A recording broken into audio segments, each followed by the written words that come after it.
morning, everybody. I hope you're doing well on this Wednesday morning as we continue reading through the Word together. Just before we start reading this morning, I want to encourage you and invite you to Bible study tonight, to prayer meeting, also business meeting tonight at the church. And so I hope you're able to make it there tonight. But as we continue reading through the Word, we are in the book of Daniel still. And today we are in Daniel chapter 6. And in Daniel 6, we find a pretty famous story. It's the story of Daniel in the lion's den. And so to set this up, I just want to give you a little background about what's going on. It says that King Darius had set 120 satraps across the region. And what this would be like governors who were all throughout the country who would rule over different little areas. And above them, there were three high officials. And Daniel was one of these high officials. And it says that Daniel became distinguished above everyone else. He was the highest in command next to the king.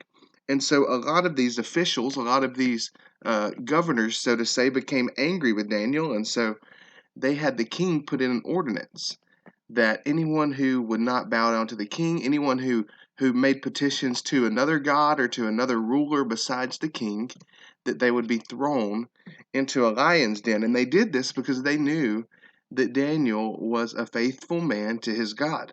And so the king put this ordinance into practice and signed it and put it out. And then they caught Daniel praying to his God. It said that they caught him making petitions 3 times a day. And so they go before the king and they tell him that they've caught Daniel doing this, and that because of the law that had been signed, that Daniel would have to be thrown into the lion's den. And the king was distraught at this. It said the king stayed up all night trying to figure out a way that he could rescue and that he could save from having to do this to Daniel, because he liked Daniel even though he knew Daniel served a different God.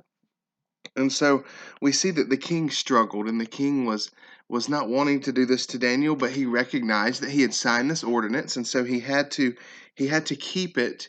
Um, he couldn't break the rule that he had already made. And so we find Daniel go in the lion's den. It says the king, he had to put him in there, and then the king went away and fasted all night. And then at the break of day, it says the king went in haste to the den of lions. And it says in verse 20, it says, he came to the den where Daniel was, and he cried out in anguish and said, O Daniel, servant of the living God, has your God, whom you serve continually, been able to deliver you from the lions? And then Daniel answers and said that God had sent an angel and shut the mouths of the lions and had saved him.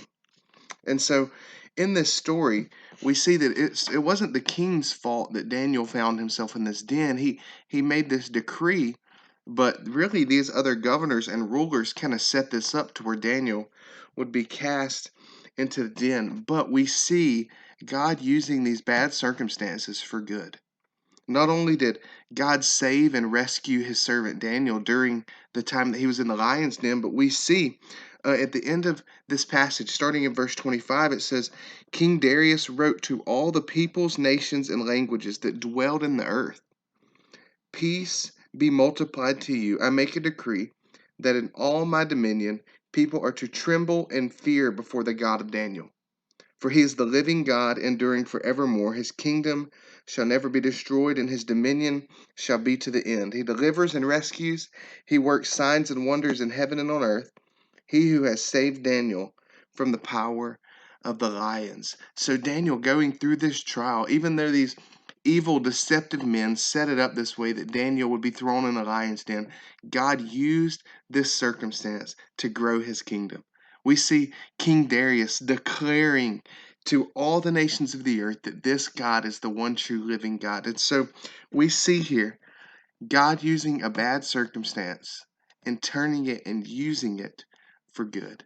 And I can just think about all the times he's done that in my life and in your life. And I just want to encourage you that as we walk through trials and different times of life, to trust that God can take any circumstance and turn it and use it for his good, for his glory, and for our good. So I hope that today that you're able to read Daniel chapter 6 and just reflect on some of these things that we've talked about. And I hope to see you tonight at church.